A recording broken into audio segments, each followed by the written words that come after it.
Hello and welcome to the Talking Locs with Locitude podcast. This is another episode of Chair Convos. I still have allergies and I am here with E, the producer of the Talking Locs with Locitude podcast. Hi E, how are you doing today? I'm doing well, otherwise known as E, the Mastermind. E, the Mastermind. So, there's so many things I would like to talk about. I'm already excited and smiling from ear to ear. Where's a good place to start? The hair. So tell us, what's happening with your hair right now? My hair right now, I'm just growing it out. Been growing it out for since COVID year. And, I have the whole high top with the fade on the side, but I get it retwisted constantly. So that's what's going on with my hair. So you are one of the people with loose hair to have the privilege of making it on to the Talking Locs with Locitude podcast. We have been courting you for a while now. I believe sometime last year or two, I wrote a whole letter to you about why you should lock your hair. It was a nice letter. It was. So if you haven't read the letter I wrote to E, you can find it as one of the previous episodes. It's a letter to E on 7 reasons to lock your hair. And you showed me a poll that you put out on Instagram recently. Yeah, just last night, I was considering it. I've been thinking about I'm always retwisting it and I'm not quite getting the length I want because of the shrinkage. So I'm like, I might as well just lock it because I'm not doing anything else with it. I never twist it out like I say I'm going to. And apart for Halloween, I don't wear my hair out. So I put a little poll out. The options were, should I lock it? And the options were, what are you waiting for? And no, you never know. And so far, what are you waiting for was winning in the polls. Okay. By about 65% or so. I'll take that. Those are good odds. I'm never going to pressure you on this podcast. When you're ready, you'll be ready, and I'm here for you. What I'm thinking about doing is play around with different styles first that I've just never done before. And if I don't care for the versatility, I'll just go ahead and make that commitment. Whatever style you're going to do, you can achieve it with your hair locked. But I'll just leave it there.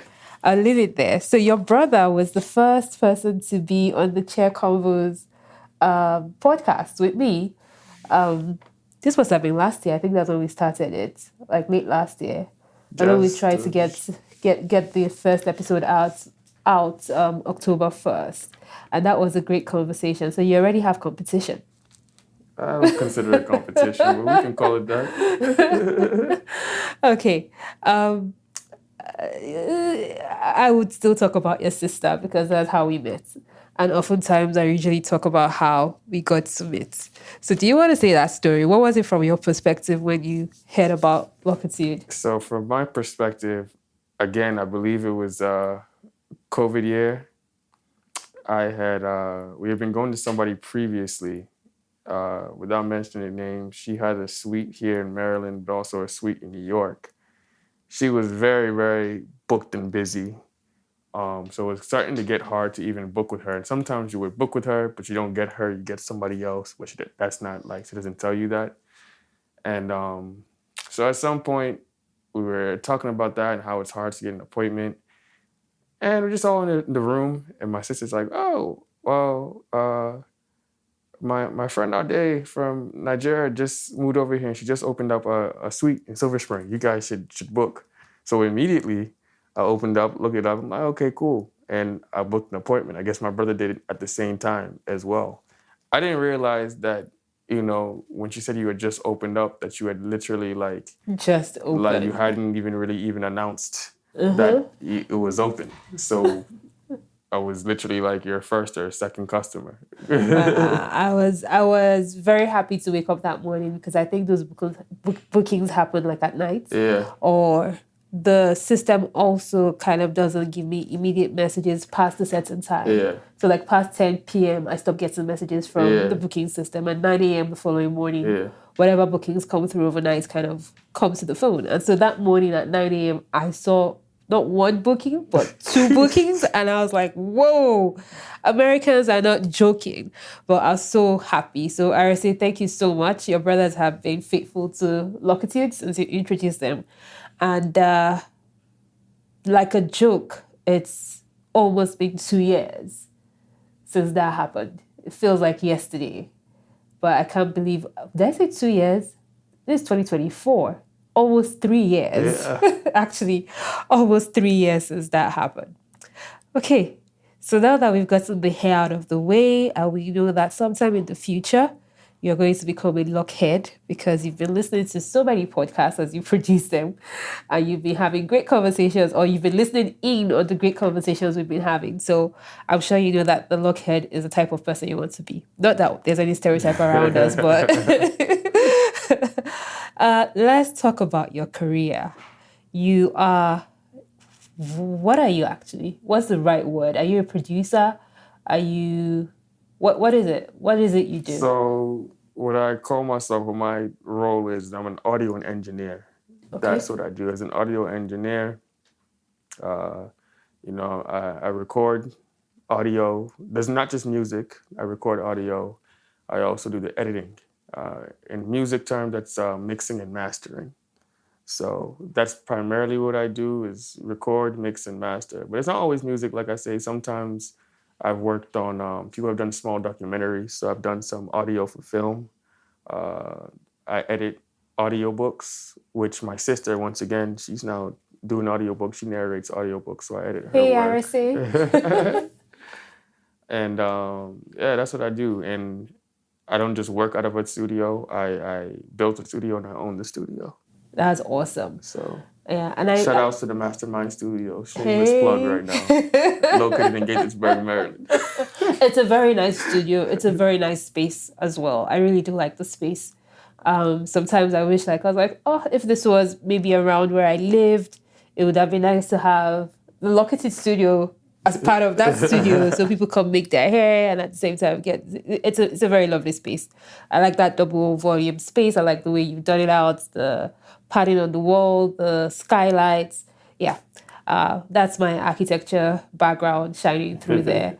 But I really do like the space. And yes, I wish we could actually record the podcast episodes in your studio because it makes me feel like I'm recording as opposed to at the Locitude Studio. However, this recording, I'm actually chilled. Usually I'm behind the chair, the customer is on the chair.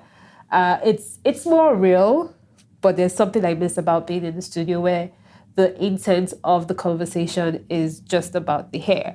And so let me just describe what's happening right now. He's getting a hot oil treatment. So I'm having the chance to sit down. You're probably going to hear the timer go off very soon. And I'm going to try as much as possible to keep this recording original. So we would go from the chair while we're waiting and chilling to the wash bowl. So you probably hear some water and he's going to make that water sound nice before we go into the styling chair to get his hair styled. Okay, so I've said a lot. We've talked about your career, but would you consider yourself an artist as well? I'm definitely an artist. Before I was ever an audio engineer, I was an artist first. I've been doing this since very young. People always ask me, like, oh, when did you start? When did you start? Truthfully, I would say the roots of me and music go all the way back to about 4 or 5. So if you're not familiar what sampling is, in music, you might hear a tune from the older days reworked into a new sound. So I'm trying to think of an example right now. It's not coming to head, but well, the Wu-Tang Clan. Did I get that right? Yeah, Wu-Tang Clan did a lot of sampling. Yeah. So it would take old 70s records, 60s records, and then use the vocal chops and the drums from those old records, slow it down, speed it up to make new music. Yeah.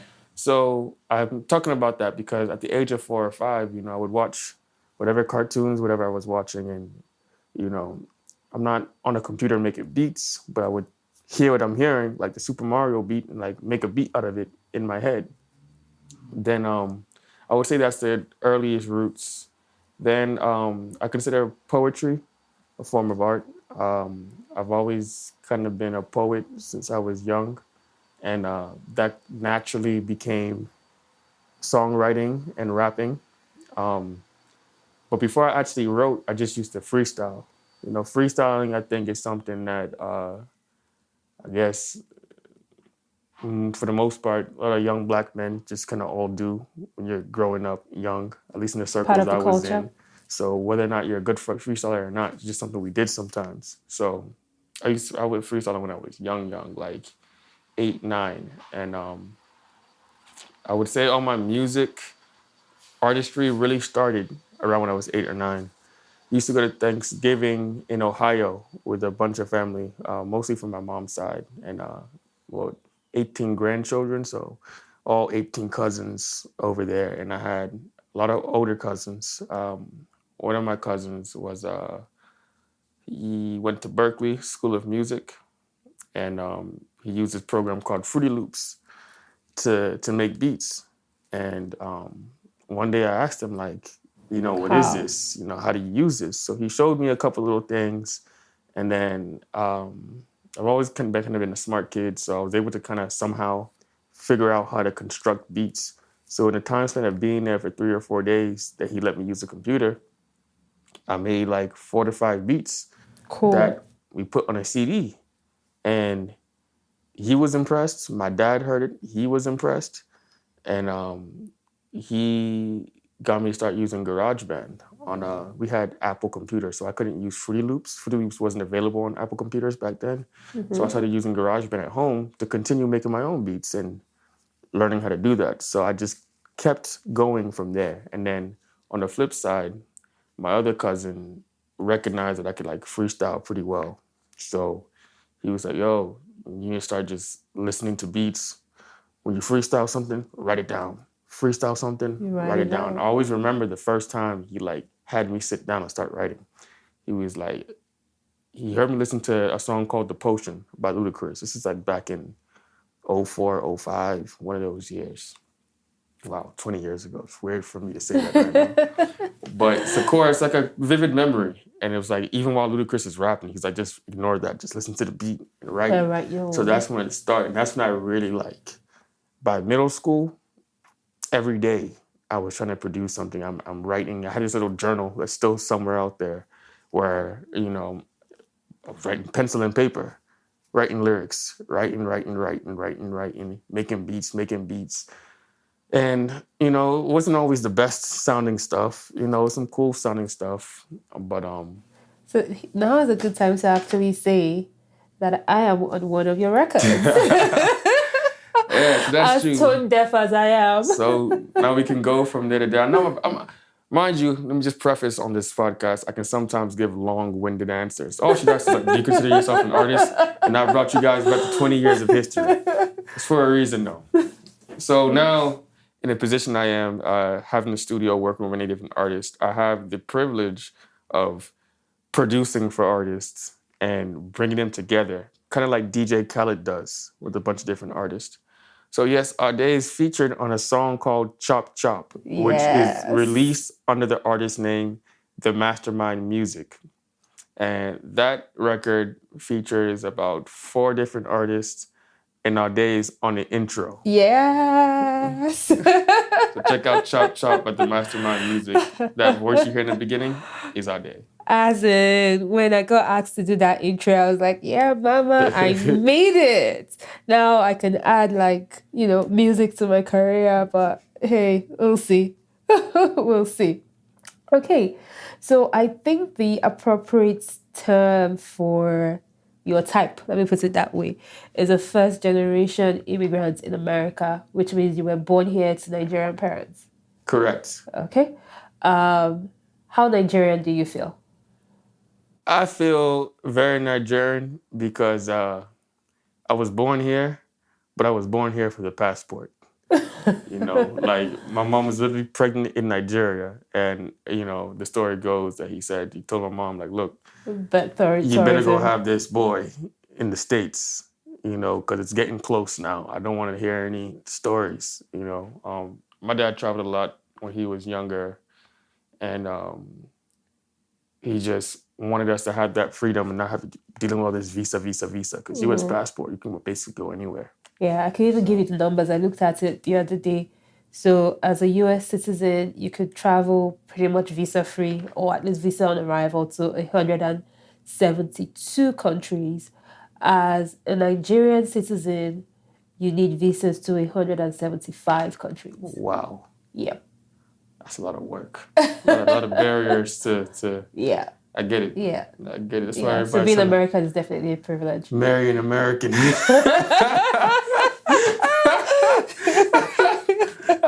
But yeah. So I say all that to say this, that I tasted the sorrow, as they say, for about the first 2.5 years of my life before my mom finally took us all and moved over here proper.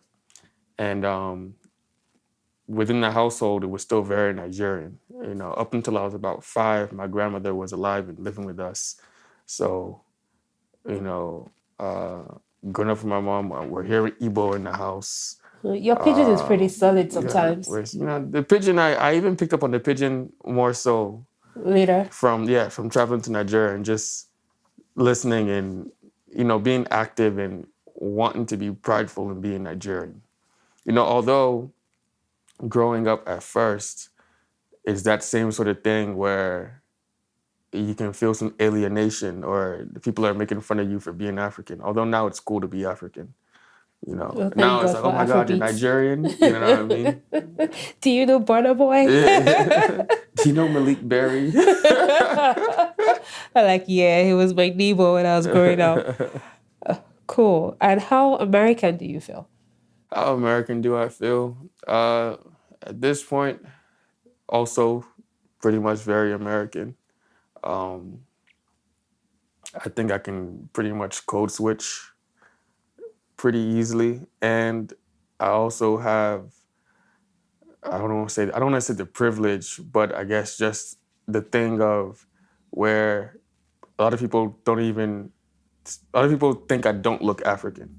So they're even surprised to hear, like, they think I look, like, I've even been told by other, like, Black Americans, like, oh, you don't look African, whatever that means. I don't know if it's the shape of the head or whatever. You know what I mean? Sometimes people do look African. I get what they're saying, but they say I don't look, so I blend in very well. Well, I can see because, like, if you general West African features, we have flatter, wider, broader noses, darker skin sometimes. So, and then East African is a specific feature, so which you don't necessarily have all of that going on. So I can see why somebody could feel that you don't necessarily look African because your nose is more pointed, your skin is a bit lighter. That's what my mom always says. She always said that your nose is pointed like the Kenyans.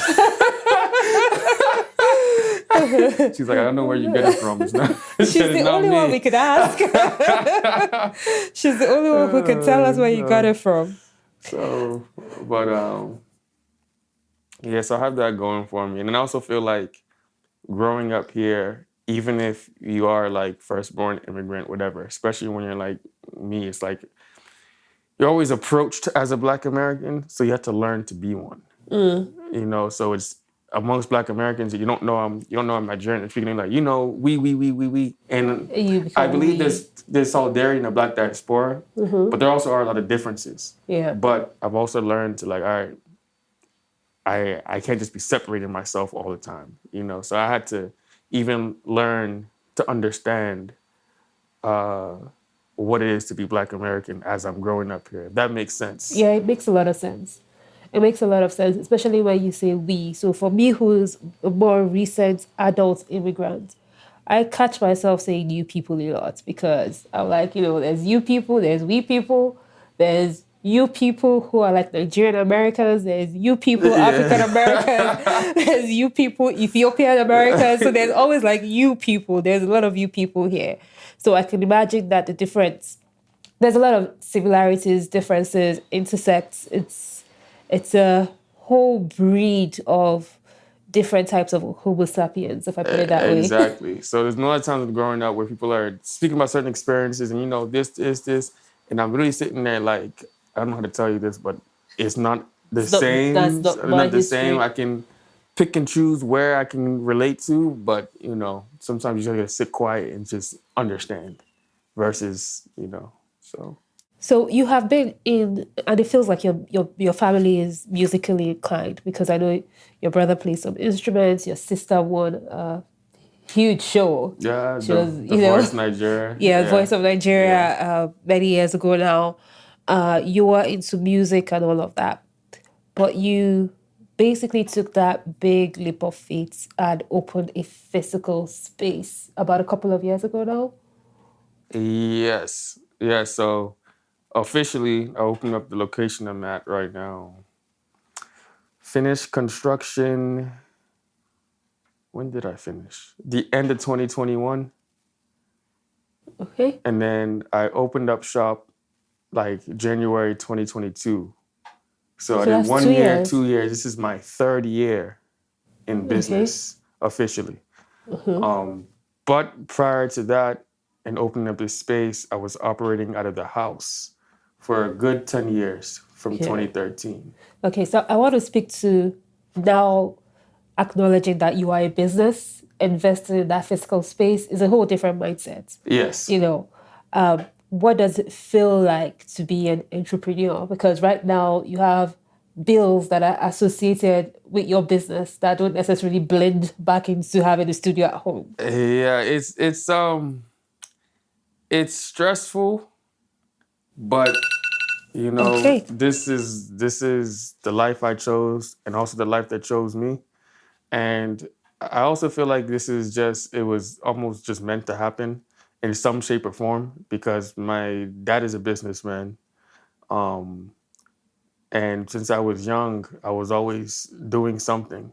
Okay, I want us to hold that thought. And Okay. because I'm recording you, I want to give you so many problems when you're going to be editing this. So the timer just went off, and that was for your hot oil treatment. Okay. So I'm going to try. Usually when I record, I try to do everything in one spot. Okay. So I don't give you too much headache. Okay. But since you are the one who is on the podcast Yeah. today, I'm going to move us to the bowl so that I can rinse the treatment off your hair, and then we would move again. No problem. So I don't need to pause it, right? You would bring us back when you're ready to bring us back.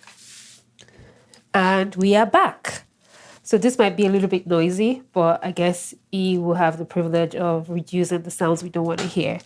But when we're talking about entrepreneurship and the fact that you were born into an entrepreneurial family, so your dad has always been a businessman, and that kind of I'm guessing it inspired you to Yes. continue along these lines. I would say it kind of runs in the blood. And like I said, it goes back to when I was young. In elementary school, I used to, then dating myself, this is before MP3 players, I used to burn songs off of LimeWire, download songs on LimeWire, and make people mix playlist CDs.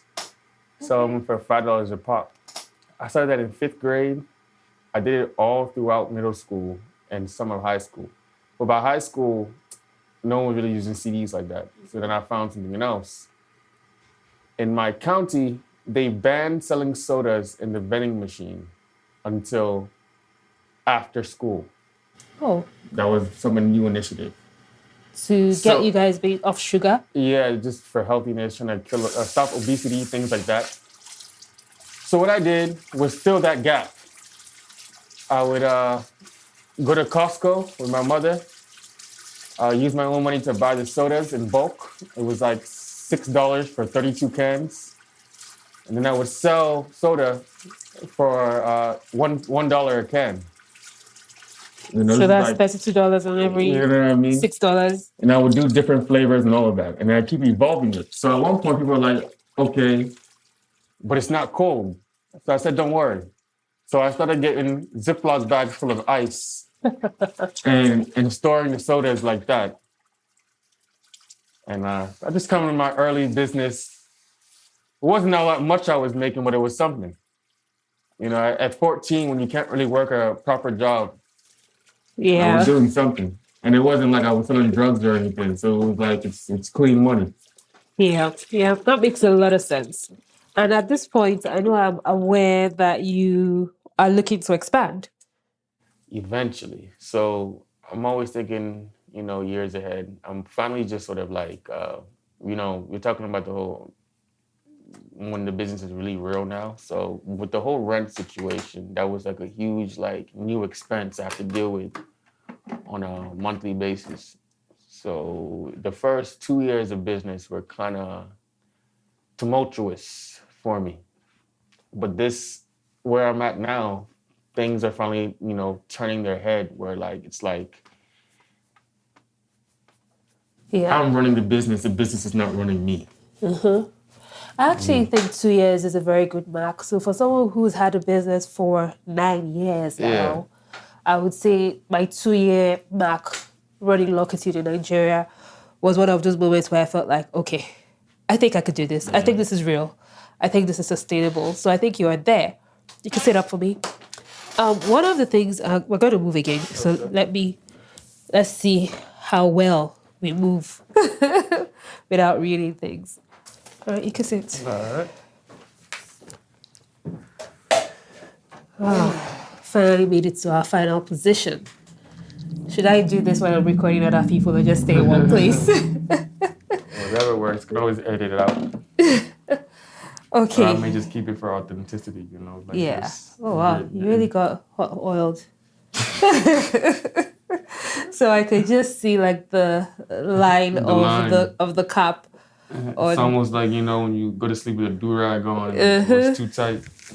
Yeah. Oops. Hopefully it clears before the end of the appointment. Yeah. So I was saying that the 2-year mark for me was like that mark where I was like, okay, yeah, I think I can really do this. I think this is a real business. I think I'll be okay. I think it's going to be all right. So I'm just putting the word out there on behalf of E. If you are an audio engineer looking to, be part of an awesome business, E, the Mastermind Studios is open and ready to start taking applications so that we will consider them to expand.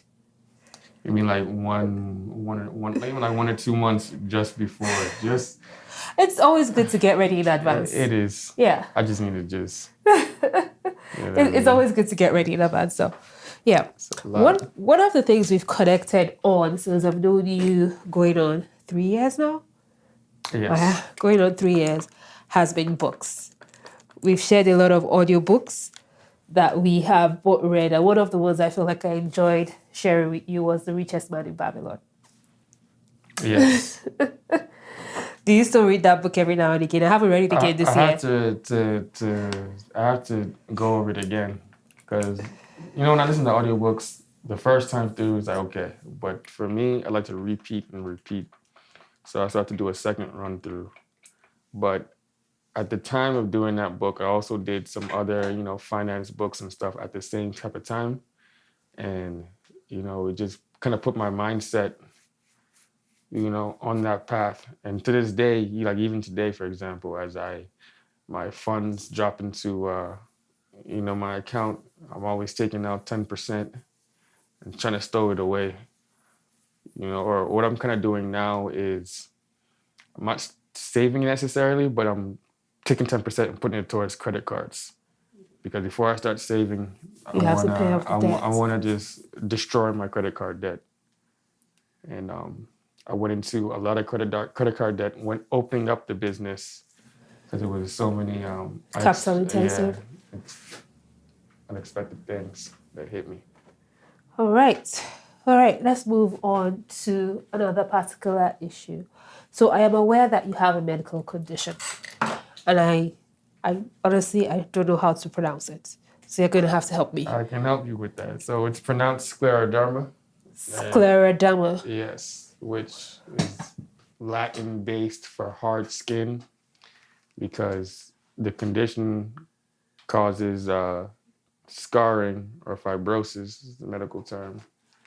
And, you can get hardened skin and other issues like circulation issues where your fingers or toes are not getting the blood supply they need. And that can result in some, that's called Raynaud's syndrome. And that can result in basically dead fingers or a lot of pain. There's only different symptoms I can go on and on about with this condition. But this condition is even part of the reason why I'm in the position I'm in now. Because I had to leave school early because of the condition, come home, And then because I couldn't work certain jobs, I just started recording in the house. Well, how did it start? How many years have you lived with this condition now? So it's about 12 years now. The first time I noticed the symptom, but it couldn't, who knows, it may have started even a little bit earlier than that. But the first time I noticed, symptoms of it was 2012, which is my high school graduation year. And it was, matter of fact, just kind of around prom time, around the very end of the senior year. Like as I was taking exams, I was noticing these issues. So some of these issues, some of the first issues were the Raynaud's syndrome, which is the lack of blood flow to the fingers. So it'd be a warm, sunny day, and my fingers, it's like I have frostbite. And I didn't know what was going on. I just knew my fingers were cold, and that was that. The time I knew something was kind of really weird was one of my fingers was hard.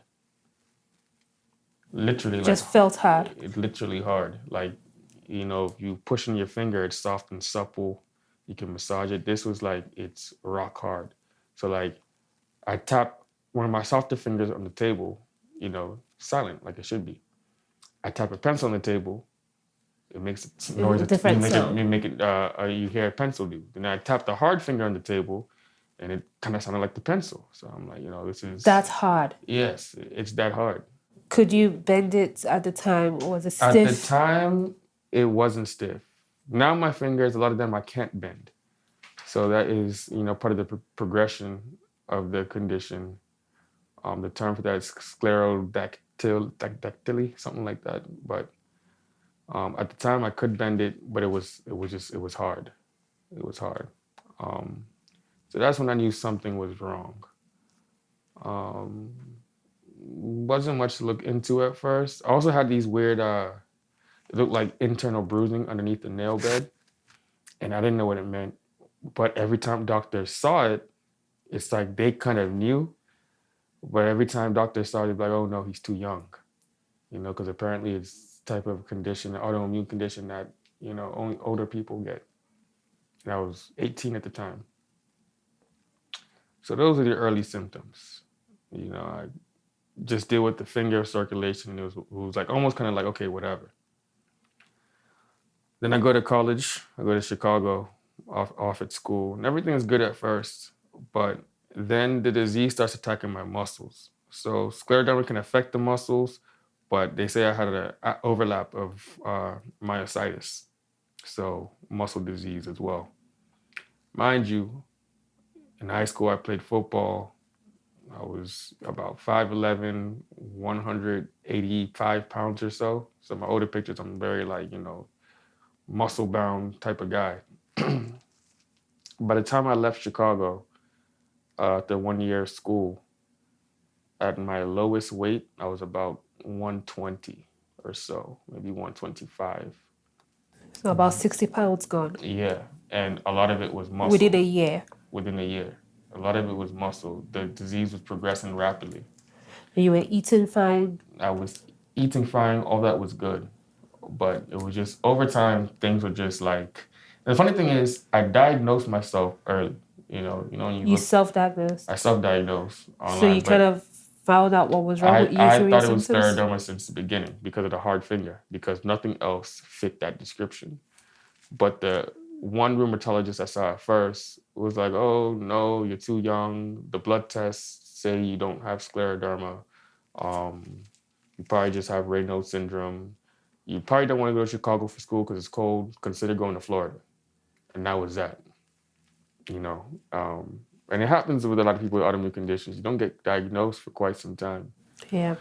So it wasn't until, I'm falling in the streets of Chicago because my legs are giving out and I'm having shortness of breath just going up the steps because the muscles around my chest are weak. And, in the gym, I couldn't do certain exercises. And even after I dropped the weight, I realized my range of motion was just finished. I could barely even raise my arm.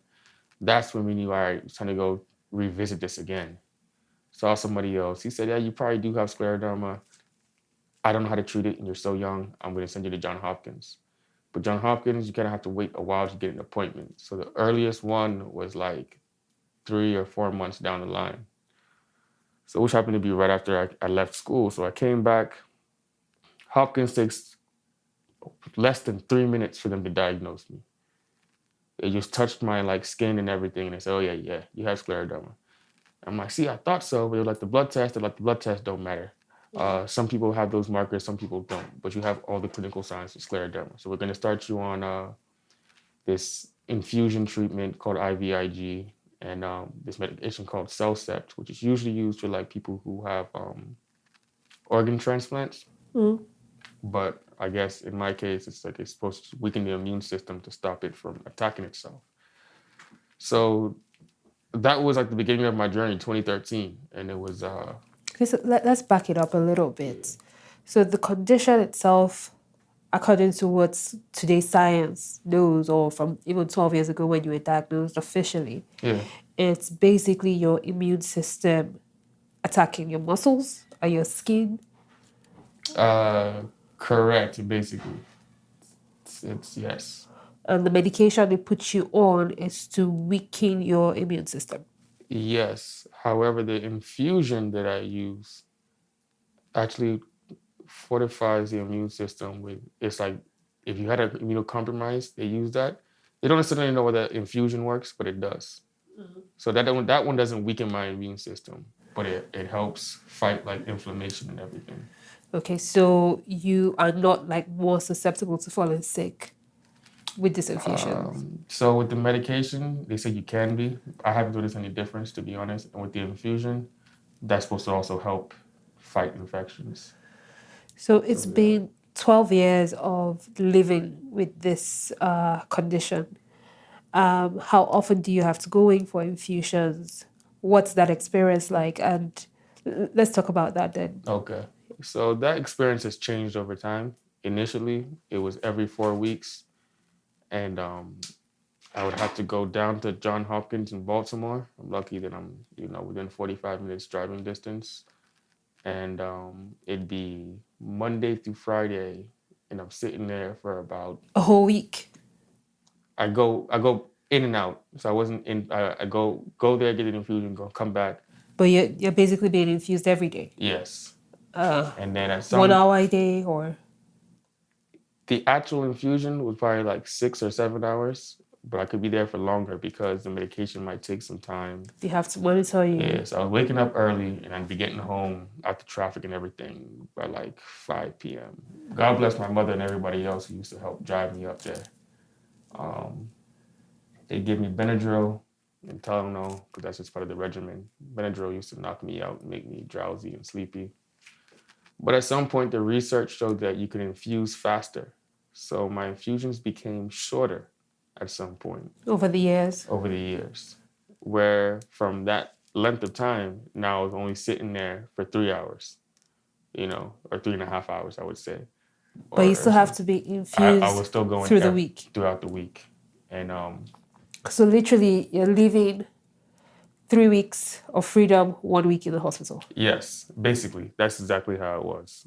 By the time I started working again, I had to let them know like every fourth week. Every 4 weeks I just cannot work. So because I would keep the IV in my arm and I'd be drowsy and tired and just a whole lot. It's an unpredictable schedule. So then at some point it got easier. There we found a home infusion, and because I tolerate the medication well, I was able to do my whole dose over the course of 2 days at the maximum rate. So now, they come to me. I don't have to go anywhere. The infusion's about 3 to 4 hours, and I only do it over the course of 2 days. So I'm barely missing time out. And but you still have to do it every 4 weeks? No. So we gradually ramped it up. We went from every 4 weeks to every 6 weeks, and currently I'm every 8 weeks. Okay. So it that alone has kind of changed, a lot for me. Your flexibility. Because before it was like every 4 weeks, I'm doing this thing for a whole week, and it's almost like, it's almost right around the corner again. And now I almost kind of could forget I even do infusions because I do it, and I'm like, yo, I think I have to look at my schedule. When is my next infusions? When was the last time I did it? So, how many people in the world are diagnosed with this condition? Do you know? Oh, don't quote me if I say 1 in 10,000. Oh, But really? I Is think that or 1 in 100,000. It's probably 1 in 100,000 or something like that. Maybe even more. I don't know. I just know it's rare. I know it's rare, and it affects Black people more than other people. other races? It affects women more, and it affects Black people more than other races. Was there any family history of it before you were diagnosed? No family history of it. And from all the questions I've asked, they have not really made any genetic link to it. Okay, so do they know what causes it at this point? Not at this point. There's all sorts of theories out there. Vitamin D deficiencies? There's different camps all doing their research. A lot of it is like, what's the word I'm looking for? Not like always mainstream. So you have independent groups or scientists. Some people are saying a lot of it has to do with the gut microbiome. A lot of people are saying it has to do with a combination of factors. So genetic is one part of it, but then your genes express a certain way once you're exposed to some type of chemical or, a diet or some sort of, reaction. So some people say, at some point your gut lining maybe is damaged. And then you have proteins from food flowing into your system that start to confuse the immune system. And that's how It you starts get to attack sick. itself Yeah. or attack the body instead. Yeah. All right. So going through all of this started at the age of 18. And for almost 12 years now, I can only imagine the mental turmoil that can come with this sort of condition. How have you been able to cope with all of it? Because you were active, fit, playing football, and this thing just disrupted your life, stealing a week from you every 4 weeks. And so that's kind of like a lot to deal with. And to have dealt with it for a very long time. How has that journey been for you? And what do you do to keep it going? Let me try and keep this as not long-winded as No, please go ahead. as possible. Go ahead. I will. Nobody's going to charge us for the time. You might charge me for the time to edit it. I will preface this by saying I do have one little blog post out that I made 10 years ago. That's out on it's called shiftedscope.com, and if you click my story of scleroderma, I kind of highlight a lot of things in detail. But dealing with that at the time was a lot. At the time, with the type of attitude, I'm a very go-getter, whatever comes my way, I'll deal with it. I kind of, shrugged it all off almost. It was kind of like, all right, when I got diagnosed, I still remember it. It was June 2013. And then they come in and yeah, you have this incurable disease that is rare and yada, yada, yada. It can kill you. You have a very severe form. If you don't act now, your lungs might be scarred and you could die. But the good news is if we attack it early, you have a very good chance of, recovering pretty well. And in my head, I'm like, okay, I heard you, but, let's get to it then, no worries. But I even asked them one time, do you think I can get all my range of motion back and things like that? And they were saying probably not. And I was like, that's not the answer I want to hear. I don't care. I'm going to make the impossible happen. I was very optimistic at first, but then reality set in pretty quickly. 2013, I always call it the lost year because it was just dark for me. So a lot was happening at once. not only did I have to leave school after finally, like, moving to Chicago, living on my own, and having all these plans to make money while I'm out there. I always wanted to get a motorcycle. That never happened. You know what I mean? I had a long-term girlfriend. Now, mind you, there was some other issues going on, but this was like the icing on the cake that just made everything difficult to deal with. So that started shaking. The biggest thing too, I always say I went from doing handstands to now I can't stand because, right before all this was happening, like that summer, like I was athletic as it gets. I'm the type of guy who had a barbell in the house. I was waking up early, doing 3 to 5 miles, like every other day, lifting, all sorts of diets to bulk up and, cut and bulk. I was a bodybuilder, I was doing all of that. Like I was athletic as it gets. And then all of a sudden it's like, it's hard to get out of bed. So when my muscles were highly inflamed at first, at the highest, like the most severe I was with the condition, if I dropped something, I can't bend down and get it. That was it. Like I would drop things, but I would drop things in the supermarket sometimes and like just be looking at it. But it's almost like people had a sixth sense and would help me pick it up. There were so many little things that as I got better and better, I was always just feeling grateful that I could do. You could do because you've experienced. At my worst, I don't know what you call it, but the thing you use to like twist the blinds to open it up or close them, I couldn't reach up and twist that. I would have to like hold one arm up with the other while twisting it because I couldn't lift my arm. I couldn't lift my own arm. When I had to walk up the steps, I had to put each foot on each step. I couldn't go like one step, next step, next step. I'm holding on to railings. I would avoid going upstairs if I could, going up and down the stairs. So for some time, I was basically bedridden. Even getting out of bed, I had to lift my legs out of bed. They were heavy. I can't explain it. I don't know how to explain it to you, but my head, it's like my legs were heavy. I could not lift them. Like imagine laying down and you can't lift your leg. That's how it was. I couldn't because I couldn't raise my step up or raise my foot. I had to. My shower in the house was it was like a bathtub, so it was quite some height. I couldn't get into that, so I had to use another shower where like it's just flat ground.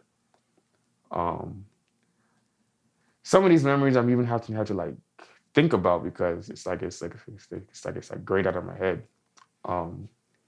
Mentally, it was like I was kind of accepting where I was at. I was like, well, I've traveled the world. I've lived a lot of life that other people haven't had because my life was kind of fast in high school. That's another story for another day.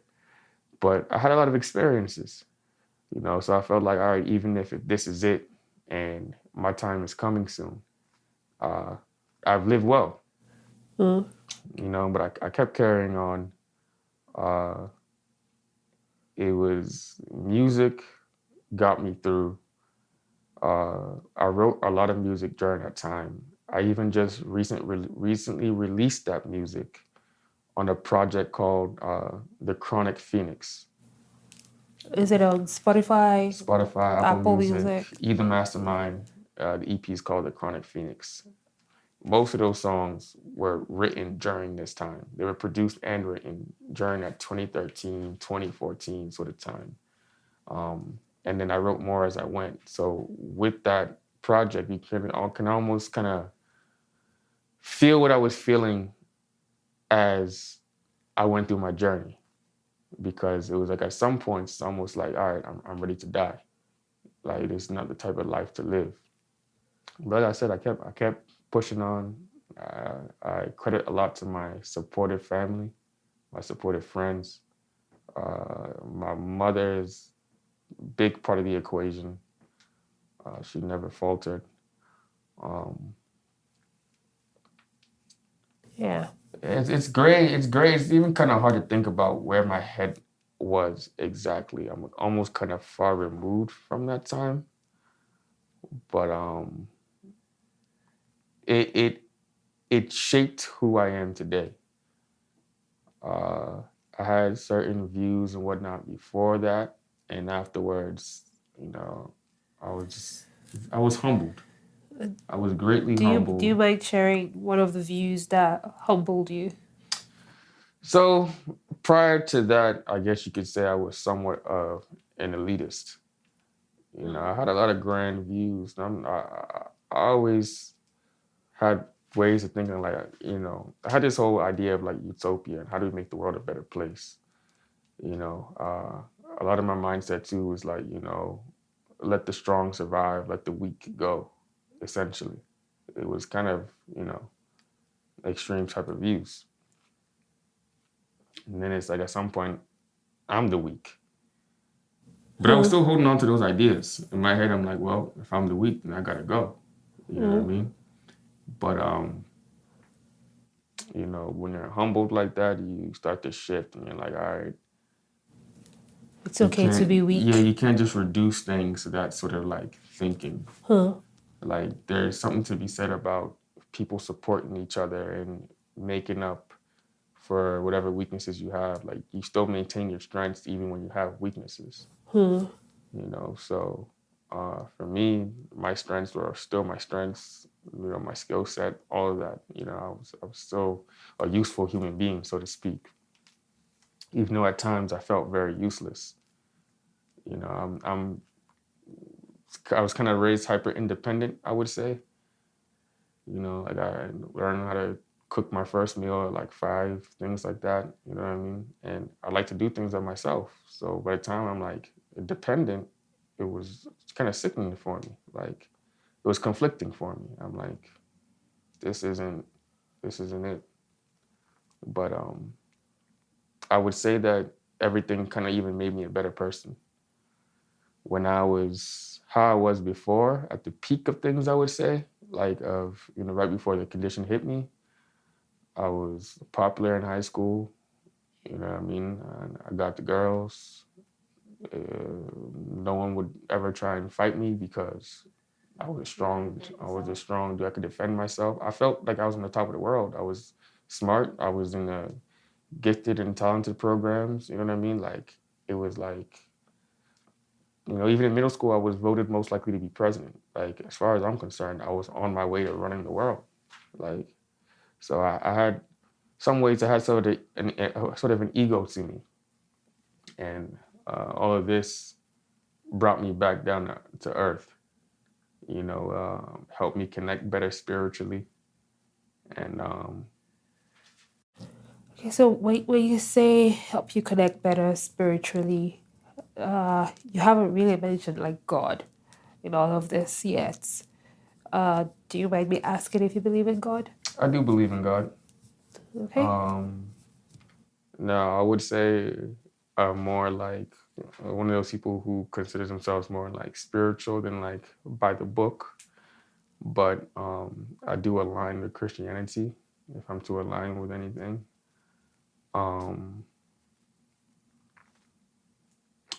Uh, so it's not like I didn't pray to God before, but it afterwards, everything, it was just like, you know, you start asking questions like, why me? Yeah. Sort of thing. What I And do. then like, as I guess, spiritually grew or I was just mentally fortified, I stopped asking why me? And I'm like, why not me? You know, I'm like, it's me because I can handle this. If it was somebody else, maybe they wouldn't be able to handle it. Yeah. You know, I think about what type of path I would go down if I was the way I was before, and it could be very different. You know, I once had one of my friends say to me that, yo, you what did he say? He said like, because even though my body changed and everything, I was still like, I still acted like who I was before. And who I was before, like when you're that big, you don't even realize it, but you can somewhat do things or say things and not realize you're being rude or anything because nobody's calling you out on it. Mm-hmm. I didn't realize, that's how things were. But like, when I'm a smaller guy and I might act a certain way, people will say things.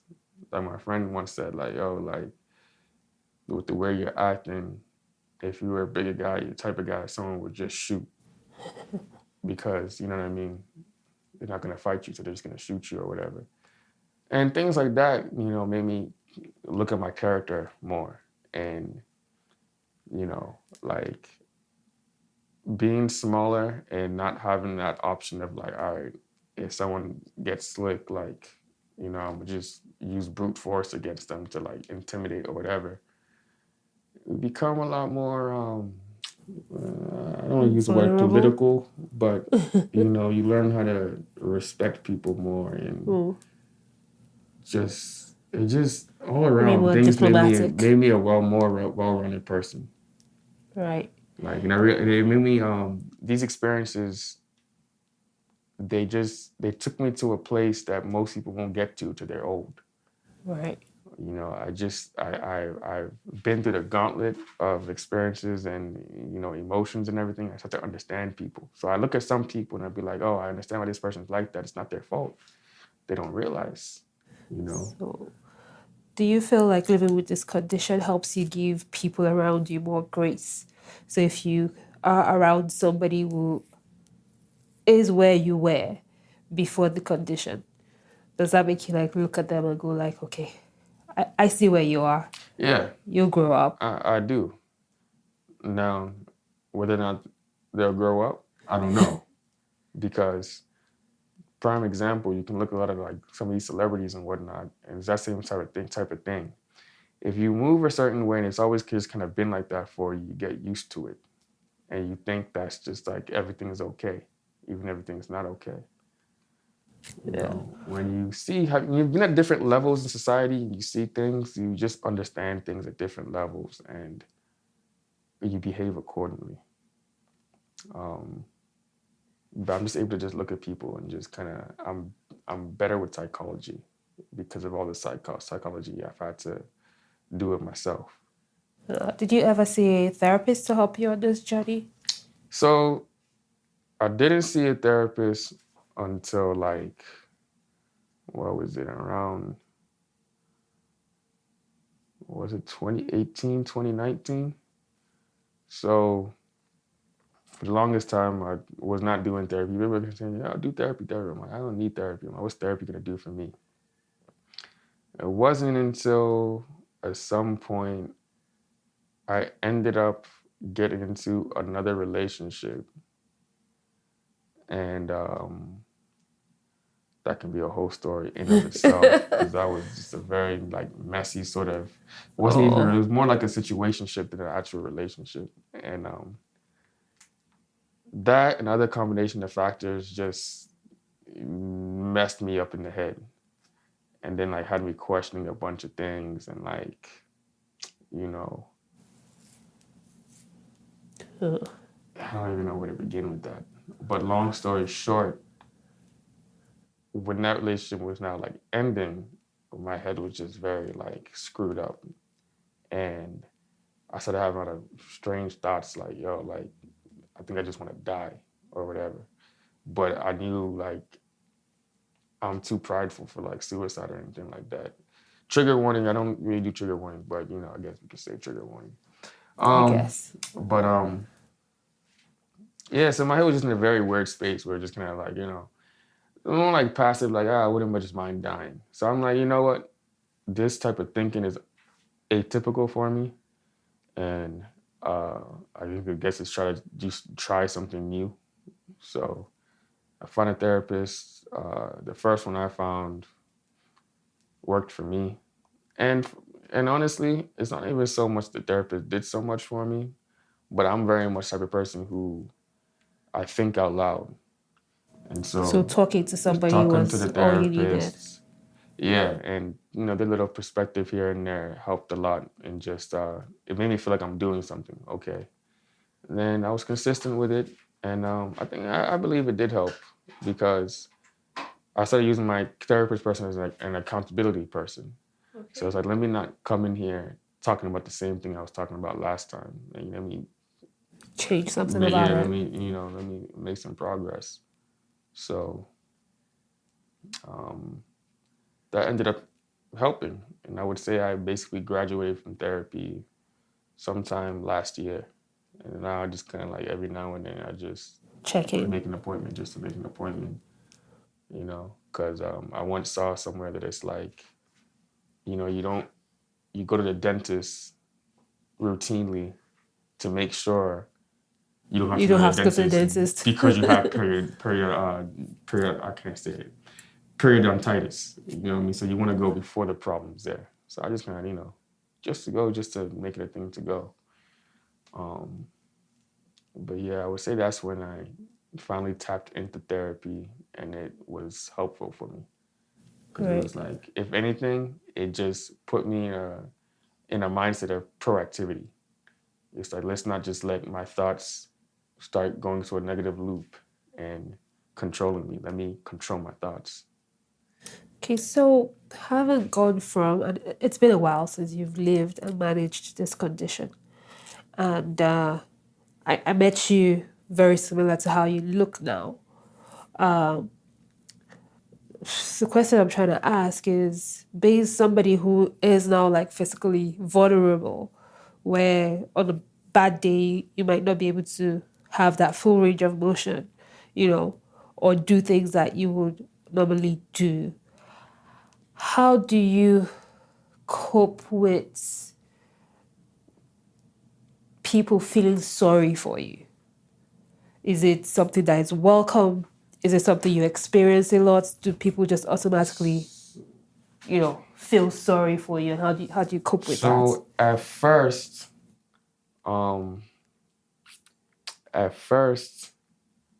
when things were obvious, there was a lot more of that, especially when someone just seeing me for the first time. And it's like, yeah, what happened? Like funny stories, when I first came back home, I'd see people in the mall, wherever, I'm like, yo, they'd be looking at me like, what? And then they didn't recognize me. You know what I mean? They're like, oh, they're like, whoa, what happened, man? You know what I mean? Sort of thing. But I'm the type of person who highly dislikes pity. I hate it. Like, I hate it. Like, do not feel sorry for me. So at some point I learned to not even talk about what I'm going through. It's either someone notices and asks questions, or they don't notice, and it is what it is. But anytime I did tell my story or something, it wasn't to receive pity. It was just I'm just letting you know. Like, if you're gonna know me, it's part of who I am now. But I don't want your pity. Like, don't feel sorry for me. But the thing is, it's such a I got used to my hope. But for some people hearing it, it just makes them sad. They have no choice but to feel something. But I made it a thing of just being strong for others, so they can feel like feel like they don't have to pity. You know what I mean? So I let it be that my story is a source of inspiration, not like, oh, poor baby sort of thing. You know what I mean? I'm like, look, yeah, this is what I went through, but I'm trudging along. Yeah. I'm still doing what I'm doing. Like, I'm making moves. If anything, from my perspective, I don't think I ever felt sorry for you since I met you.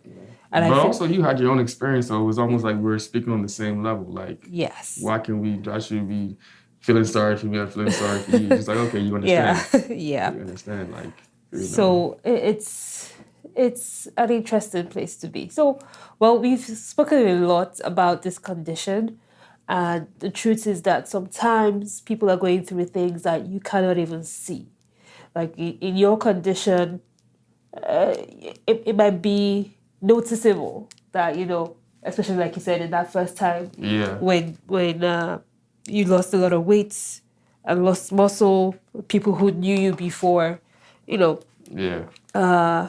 But everybody oftentimes is going through something.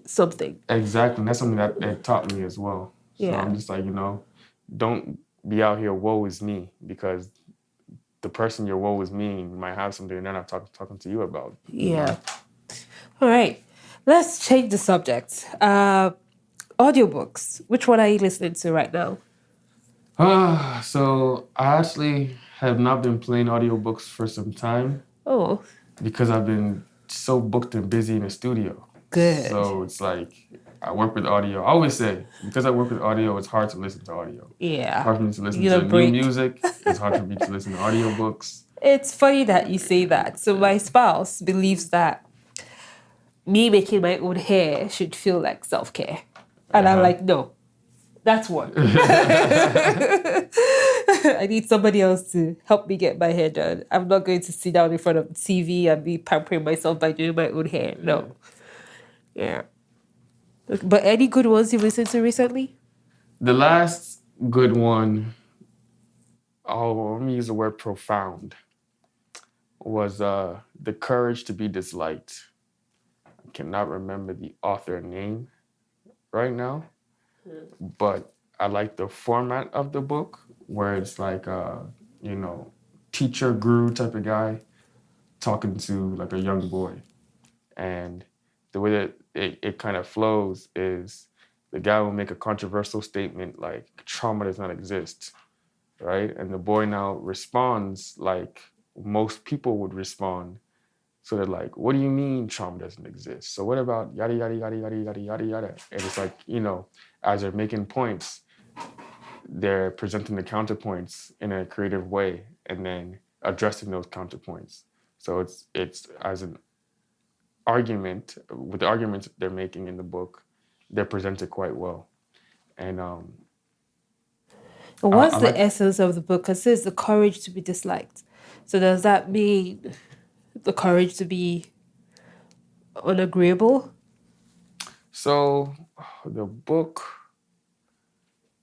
covers a lot of different things.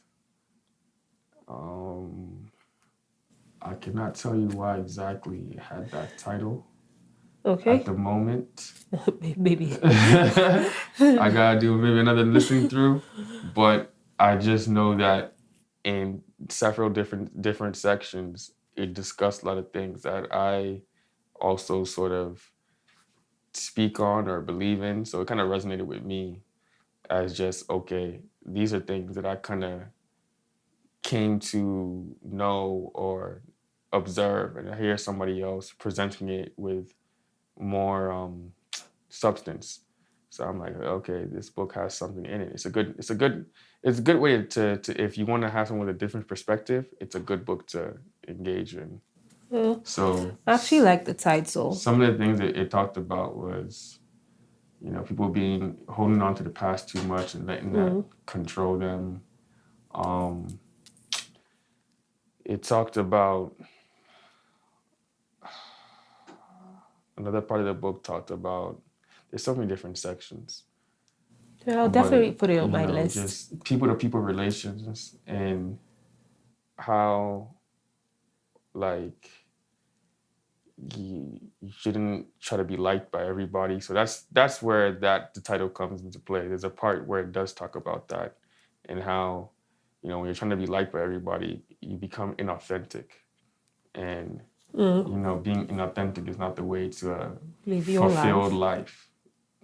So and that part resonated with because that was a big game changer for me in my life when I recognized that when you're inauthentic, you make inauthentic connections. And if you live with inauthentic connections, at some point you're going to be like, who am I? Who are these people that I'm with? You know what I mean? So it's good to be real, even if being real means that you might ruffle some feathers. You might be disliked. Yeah. Yeah. So if you're still listening at this point, you've literally gone through the entire hair appointment with us. We've gone from the hot oil treatment to the bowl to the chair, gotten the twist done. lost power somehow, even though we're not in Nigeria. That power is everywhere. Lost power in the middle of the podcast, but well, it wasn't actual power that went out, but the batteries went out. It's been a great conversation. But before I wrap it up, I want to ask one last question. 12 years in, do you feel normal? Do I feel normal? I feel more normal. But I would answer the question by saying that I've since forgotten what normal is. This is new normal? All I know is me. And, I'm still me at the end of the day. Okay, that's a very fair answer. And I know I'd already got away from that topic, got into books, so I will share one of the recent books that I finished recently, and I think I shared that with you already, The Alchemist. I think that's the name of the book, The Alchemist. Yes. And I think it's a very old book. They use it in school curriculum. That book's not going anywhere. Yeah, I read it because I was going through the Instagram reel, and I tell myself I'm only on Instagram for the business, but I never post as often as I should for the business. And somebody talked about it, and I was like, okay, this might be a good audio listen. And I really enjoyed that book because what made me remember it was when you were speaking about the format of the courage to be disliked. It's kind of that guru. Yes. Yes, so it has kind of the same format. And it kind of took you on this journey where this guy makes this journey all the way to the foot of the pyramids in Egypt from, I can't remember exactly where his origin was, but he crossed the sea. He had all these experiences along the way, only for what he was looking for was at home all along. So my takeaway from that book is kind of like, I'm just going to say Nigerian proverb-ish. We see they find for Sokoto, they for your Shokoto. Do you understand what that means? I get it. Kind of? Yeah. So Sokoto is a state which is up north. Yeah. It's one of the farthest states. It's on the border of Niger. And Shokoto in Yoruba means your pants. Yeah. So it's like you travel all the way to Sokoto to go look for this thing. And meanwhile, you've had it there since. It's all in your pants. So like, it's in you. It's all in you. And whatever we're going through in life, it's kind of up to you. It's you who's going through it. It's you who makes those decisions. It's you who chooses to feel sorry or not sorry for yourself. It's you who chooses to wake up every day and take the next step. But try to keep it healthy. I'm speaking to myself too. Let us try not to walk ourselves into like oblivion or the grave. Yeah, you gotta listen to your body. It all comes first. Yes. There's no you, there's no money, there's no love, there's no anything. You gotta keep you good first. Yeah. But sometimes it feels like you could keep you good if you have the money. I understand that. Yeah, that's one of the conversations too. Yeah, so this is a good place to end the podcast. I wonder how many hours we've done. We might need a part 2 on this one. Well, this has been the Talking Locs with Locitude podcast. I have had the Mastermind with me. We've talked about a lot of things, from music to his early childhood to me being on a record to all these fantastic experiences that we've shared, and his personal story having the condition called scleroderma. I have to like see it in words before I'll be able to pronounce it properly. But this has been the Talking Locs with Locitude podcast, Chair Convos series. We got to go now. You can find us wherever you listen to your podcast. And I don't know if I mentioned this already on previous episodes, but we are also now on YouTube podcasts. I think Google Podcast is going away this June. So we are now on YouTube podcast. You can find our previous episodes there as well. Tell your friend about us, and hopefully we see you in the studio sometime, and we will be talking to you, and you'll be giving us some sweet hot gist about some conversations, or we'll be having some conversations about what's going on in your life as well. So I will shut up now and wrap it up, and don't forget to keep it locked with an attitude. Yeah.